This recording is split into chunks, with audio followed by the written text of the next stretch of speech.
Hi, welcome back to our channel Sarigamalu. ఇది నా గుండె చప్పుడు. నేను భవాని. నమస్తే అండి అందరికీ. ఈరోజు ఏఎంసీ కుక్కర్లో సెక్విక్ లిడ్ను ఉపయోగించి బెండకాయ పులుసు 3 మినిట్స్లో ఎలా చేయాలో చేసి చూపిస్తానండి.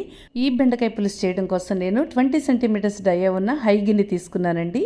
ముందుగా బెండకాయలు కడిగేసి తరిగేసి అందులోనే ఉల్లిపాయలు, పచ్చిమిరపకాయలు, టమాటాలు, ఉప్పు, కారం, పసుపు, కొంచెం వాటర్, తర్వాత కొంచెం చింతపండు నీళ్ళలో నానబెట్టి రసం తీసి ఆ చింతపండు రసం అన్నీ కూడా మనం తోడతా వేసేయచ్చు అనమాట. 1 by 1 వేయాల్సిన పని లేదు.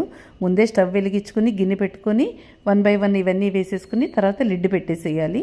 లిడ్ పెట్టేసిన తర్వాత ఒక 3 మినిట్స్ వెయిట్ చేసామంటే బ్రహ్మాండంగా పులుసు ఉడికిపోతుంది.